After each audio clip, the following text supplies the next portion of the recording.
1, 2, 3. I can't see me loving nobody but you for all my life when you're with me.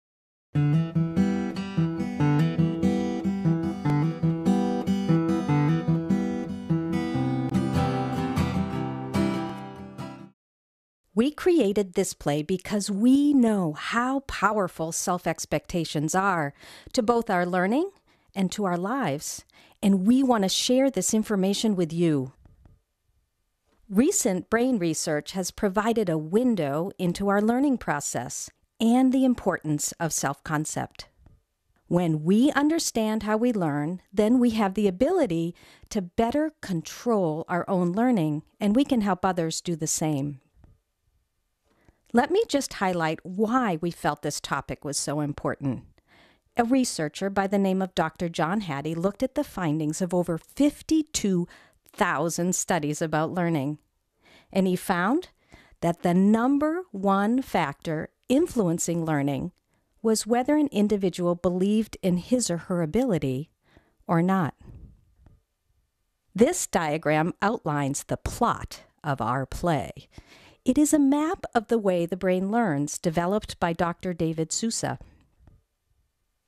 We now welcome you to Sam's brain as he learns about how to best learn, or not, and the influence of expectations on his plight. Can't believe it's 9:30 already. Physics test is tomorrow. Maybe my teacher is joking. I'll be up cramming for this all night. What do I know about physics? Let's see.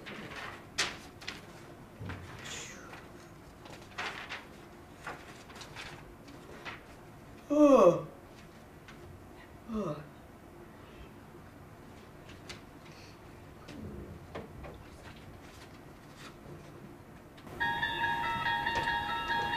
Sam, no time for snoozing. Yeah, dude, it's time for your workout.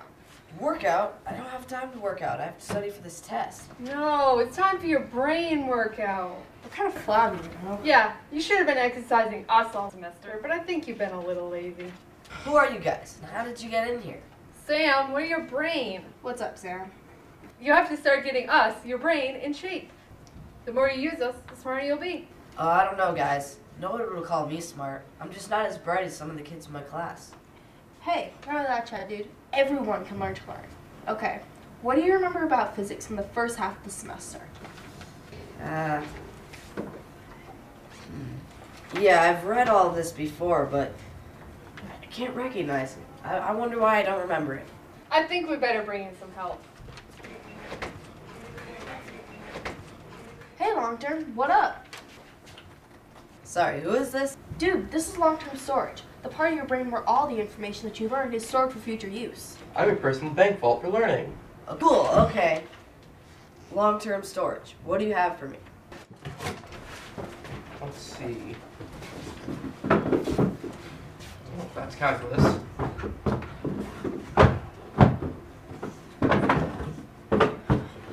No, that's English. Wow.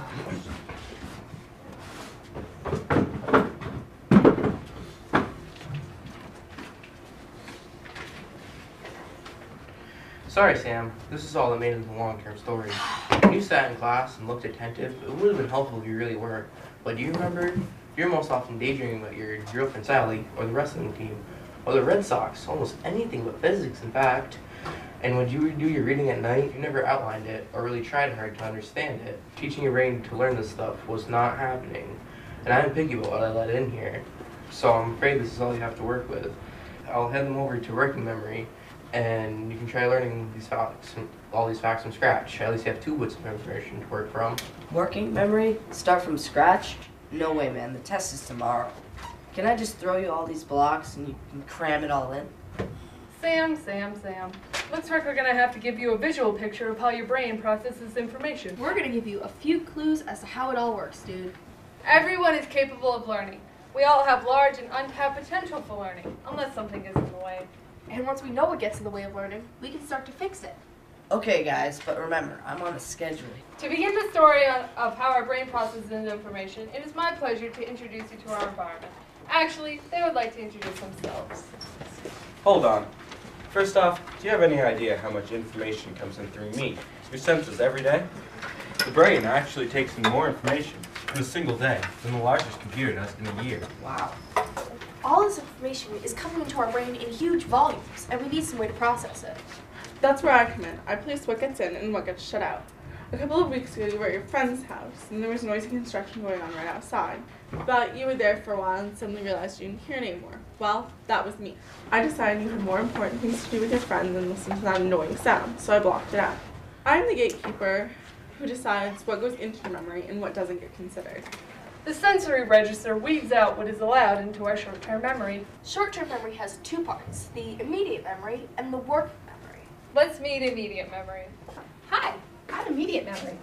I have to be quick because I can't remember for more than about 30 seconds, which makes me kind of a nervous wreck, but I'm great when you need to remember things for a short period of time. Like when you ordered a pizza last week, and you looked up that phone number and you had to remember those 7 digits for about 5 seconds when you made that call. Then after you ordered the pizza, you totally forgot the number and only focused on how hungry you were feeling. Well, that was me that helps you remember that number for as long as you needed it and then forgot it for you. Any questions? What was I saying? You remember? I wish I wrote it down. Immediate memory holds information for short periods of time. What's your job, working memory? I can work with information a bit longer. I can hold up to about 7 pieces of information at a time. I get chunks of information and I'm able to move them around and try to make sense of it all, combining new information with what I already know. Like yesterday, when your mom asked you to remember all the following things. Go to the store, pick up ketchup and pickles, get gas, get some Ben & Jerry's ice cream, pick up some liver for dinner, stop at the bank. I am the go-between for new information and information that's already in long-term storage. Thankfully, working memory's attention span is a bit longer than its friend immediate memory. We learn best if the amount of new information on our table is limited in number, and we work with it for a limited amount of time. When you are studying, take a short break every 20 minutes or so. It helps you remember what you've learned. We can only process so much at a time before we become overloaded. Wow, there are too many chunks of information for me to handle. I'm going to have to throw a few away. I think long-term storage has some information that will help me make that decision. Ugh, hate to taste liver. You ate that at the Joneses, and it was so gross, you almost, well, you remember. This information brings me to the conclusion that I should ditch the liver request. I met my girlfriend when she stole my pickle in 3rd grade. Well, this reminds me, I sure don't want to forget the pickle request. You'll never forget that day in 3rd grade. She was so beautiful. If there is some emotion attached to a piece of information, it will have a far greater chance of making it to long-term memory. Shown both in the case of the liver issue, working memory will never forget sitting down at the table and trying to swallow that awful tasting stuff. As well as the emotion of falling in love with a pickle. You remember looking up at him? Yes, seeing her gorgeous brown eyes. Okay, I get it. But what about my tests? How am I going to remember all this information? Here's a hint about learning. Every time you go back into long-term storage and use that information again, like when you learn one math concept and then apply it in a challenging problem and then apply it in another problem, it makes it even more secure in the vault. Hey, long-term storage. Do you have an example of this? Well, now that you mention it, see how the block for multiplication from 3rd grade was used in 6th grade in the introduction to algebra, then again in 9th grade during geometry, and 12th grade during calculus. So we build our brains by using them, both linking new learning to existing information, and yes, through practice and repetition, the more the better. When you learn a new concept, there are times I'll make you have to work with it on working memory's table about 40 times before I'll take it in. 40 times? That's ridiculous. You can be so stubborn sometimes. I am pretty stubborn that way, so rehearsal and practice is key. Last point, you have to know that lectures just don't do it for me as a steady diet.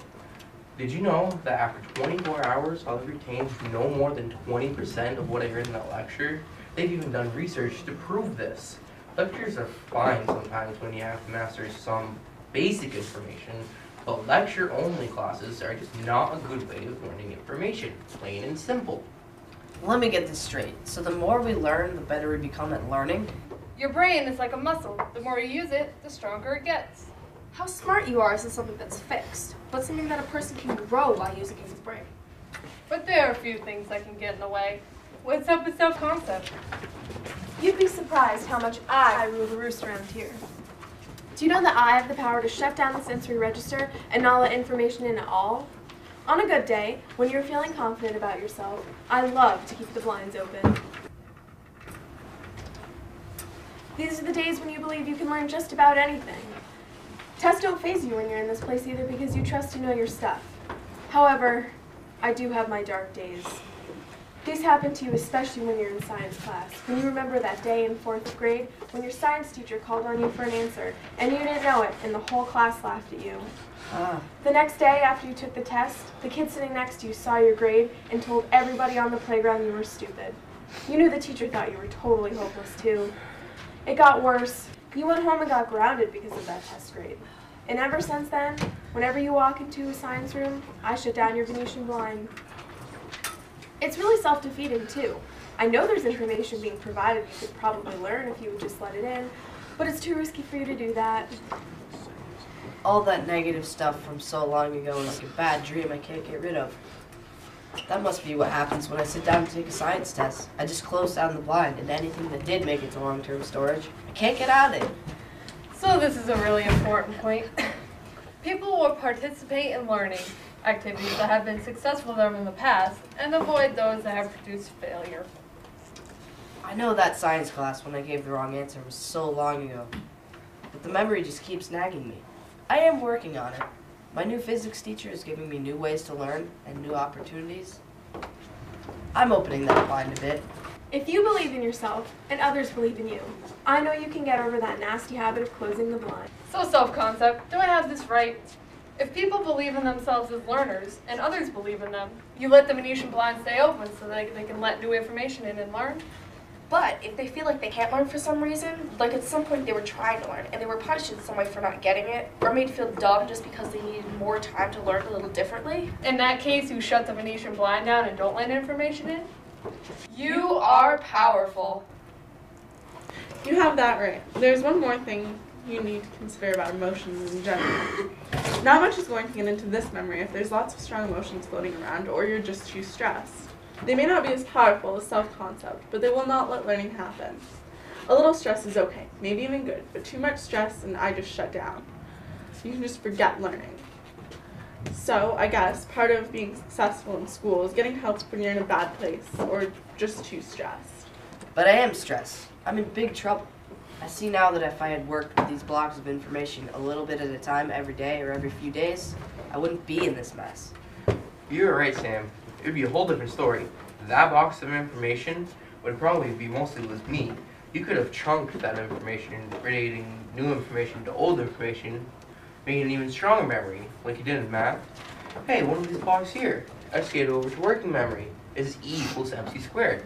Got anything you can relate to that for tomorrow? Let's see. There was a lab where we threw two objects off a roof. One was really light and the other was really heavy. Guess which one landed first? Which one? Surprisingly, they both landed at the same time. I think it had something to do with that E equals MC squared.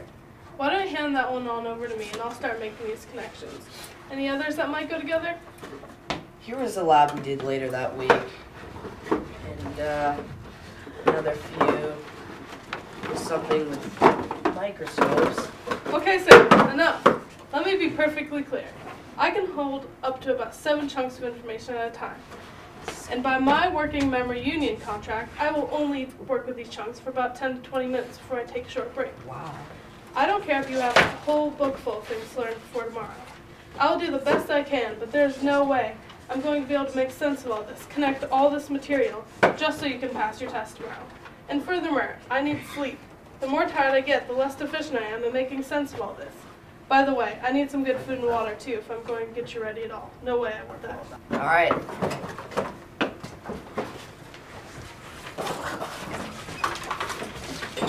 Thank you.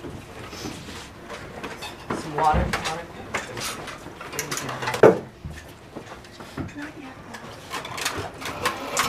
Go.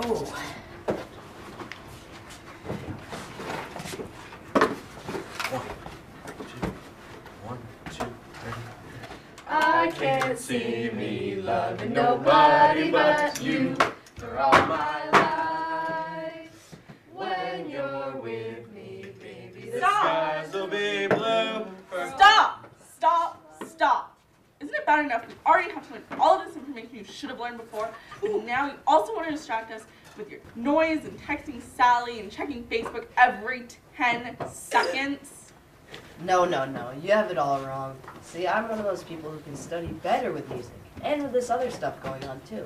Didn't you know that our generation can multitask? Unlike these old folks who grew up with technology. I hate to break it to you, Sam, but that's just not true. There have been many studies to show that with all of these distractions, none of us in here can learn well. And considering that your test is tomorrow, I don't think this would be a great time to debate this. Okay.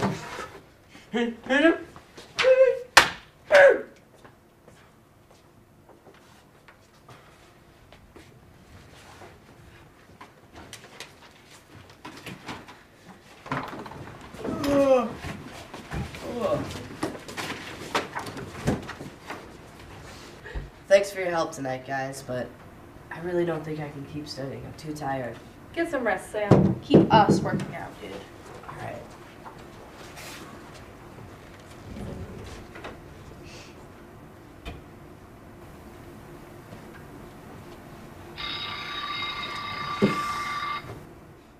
I must have fell asleep studying. Wow, what a crazy dream. Some dream? Now at least I know how to keep my brain in shape for the next semester and for life. We invite you to think of a time when you had your Venetian blind wide open. What did it feel like? And think of a time when you closed that blind and did not believe in your abilities. When does this happen for you? How can you change that storyline the same way Sam was going to?